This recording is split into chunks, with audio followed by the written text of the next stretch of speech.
Kita pertahankan kualitas, rasa, dan harga. Orang Indonesia rata-rata di penduduknya itu memiliki ekonomi rendah. Jadi produk kita kalau bisa usahakan penjualannya tuh yang rendah.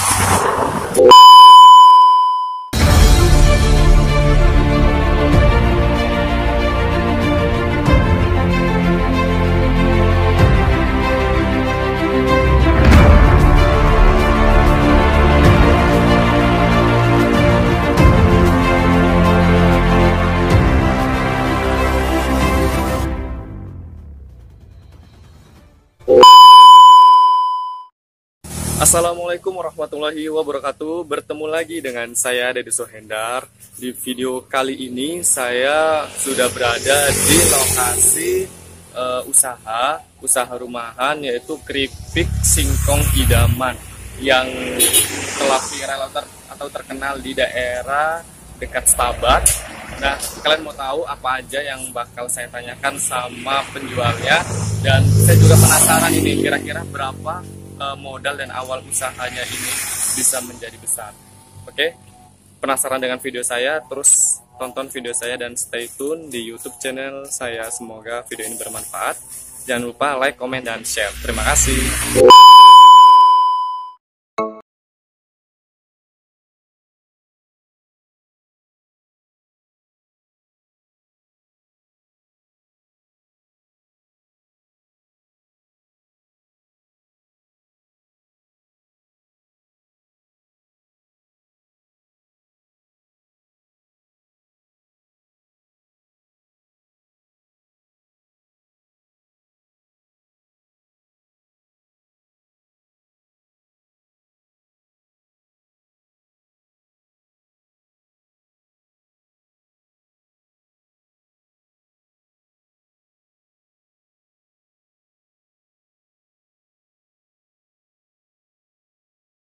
Langsung aja ke kakak penjualnya ya. Assalamualaikum kak. Kak, saya mau sedikit tanya-tanya nih ya terkait usaha ini. Jadi usaha keripik ini kira-kira udah berapa lama ya kak dijalankan? Hampir 5 tahun. 5 tahun. Awalnya tuh gimana kok bisa berpikir untuk usaha keripik singkong ini kak? Awalnya kita petani ubi, kita jual ke tukang buat keripik, tapi waktu pengambilan uangnya tuh susah. Jadinya ya udahlah, kita pikir supaya harga ubi kita lebih produksi aja keripiknya tuh kita variasi lah, buat varian rasa balado dan original. Ini nih namanya pedas sambal ya. Iya. Pedas sambal. Ini jagung. Ini yang original. Orang tua sukanya ini sih, rasa remaja tanpa penyedap. Ya benar. Untuk modalnya sendiri kak, awal mula buka usaha itu berapa sih kak? Awal mula buka usaha itu modalnya mungkin sekitaran 500.000 aja lah. 500.000. Itu langsung buat tempat seperti ini atau gimana? Nah, seadanya lah. Seadanya ya. Buka tuh dapur goreng, wali, ya kecil-kecil. Yang kecil-kecil. Terus sekarang omsetnya berapa kak? Untuk 1 hari atau 1 bulannya lah, penghasilannya berapa untungnya aja?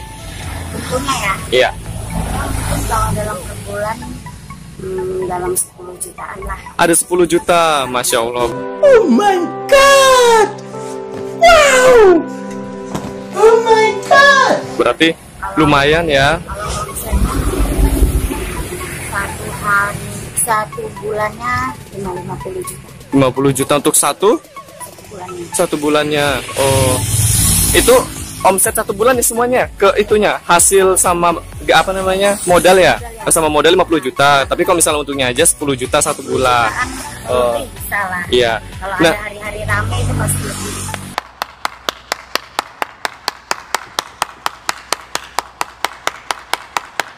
kalau pembelinya siapa aja kak kira-kira?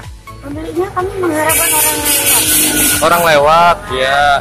Tetangga, cuman kebanyakan orang lewat aja. Ada yang kayak jadi reseller atau gimana gitu, dijual lagi? Ya, yang ambil untuk dijual lagi. berarti kan dikasih harga yang berbeda. Oh, ada harga yang berbeda. Harga murah, rasa enak. Iya. Nah Kak, untuk ini sendiri yang bungkusan ini keripiknya, ya ini rasa jagungnya. Ini berapa Kak satu bungkusnya?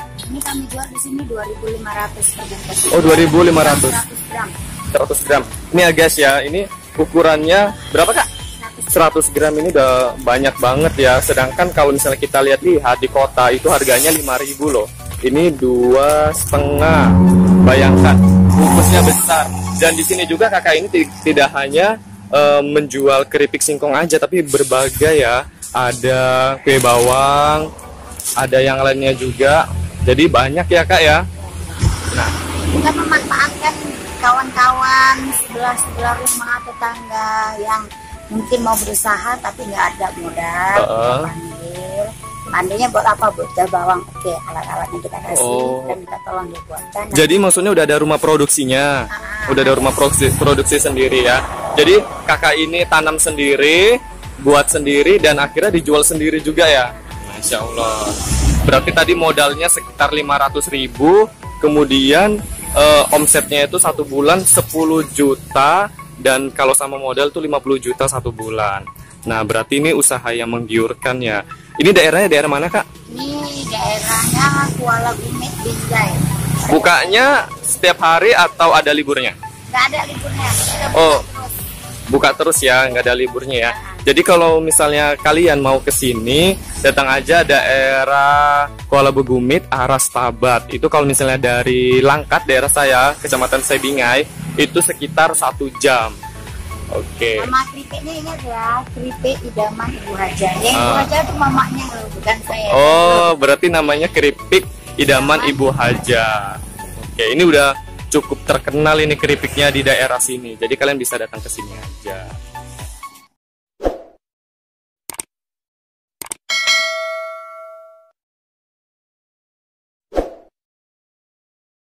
Kemudian kak, gimana sih cara mempertahankan usaha gitu? Kan kadang kita udah berusaha berbulan-bulan, bahkan ada 1 tahun, tapi usaha ini ada masanya down gitu. Nah kira-kira supaya bisa mempertahankan usaha itu tetap lanjut sampai bertahun-tahun itu gimana?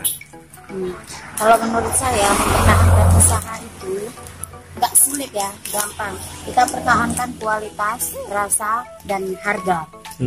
Orang Indonesia rata-rata di penduduknya itu memiliki ekonomi rendah. Jadi produk kita kalau bisa usahakan penjualannya itu yang rendah, jangan mahal. Kalau mahal orang beli sekali besok nggak datang lagi, dan kalau nggak enak orang beli sekali besok nggak datang lagi. Jadi kualitas rasa dan harga harus diperhatikan. Oh, jadi tips supaya usaha kita tetap bertahan itu rasa, harga, itu ya harus diperhatikan. Oke, tadi kita sudah banyak berbicara mengenai usaha kakak ini. Jadi modalnya tuh sekitar 500.000 dan akhirnya bisa punya usaha sendiri dan punya rumah produksi nih teman-teman. Itu dengan usaha keripik yang awalnya modalnya sedikit dan sekarang punya penghasilan yang luar biasa. Nah kira-kira kak, kalau misalnya kami ini minta tips supaya bisa seperti kakak ini yang punya modal sedikit tapi punya keinginan dan kemauan akhirnya bisa punya usaha sebesar ini, tuh gimana tipsnya sih kak? Sebetulnya yang utama itu adalah kemauan ya. Iya. Modal itu yang nomor 2. Kalau kemauan kita ada, pasti ada jalannya. Ada jalannya. Dari sedikit minyak nggak perlu dibeli banyak, mungkin nggak perlu dibeli banyak. Semuanya dari sedikit serba sedikit. Lama-lama kita jadikan usaha kita dengan rasa yang enak. Pasti orang beli sekali terus beli lagi. Iya. Yang pastinya harus kuat di rasa ya, kuat di rasa. Terus kan satu lagi, ini kan ada COVID-19. Kira-kira dengan adanya COVID-19 ini berpengaruh nggak sih sama usaha ini? Apakah misalnya penghasilannya berkurang atau omsetnya menurun atau gimana gitu, ada nggak ngaruhnya? Ya, selama COVID-19 kami sebagai pedagang kecil, kami merasakan penurunan pendapatan yang drastis. Oh, berarti dari misalnya 10 juta itu jadi berapa? Ya sekitaran 6-7 juta lah tinggal. Walaupun masih banyak, tapi tetap turun ya kan? Tetap turun, itu tetap turun ya, kita berpengaruh ya. Jadi itu tinggal kita sendiri menyikapinya supaya usaha kita tetap terselamat. Kita nggak perlu berbelanja barang mewah dulu sementara COVID-19.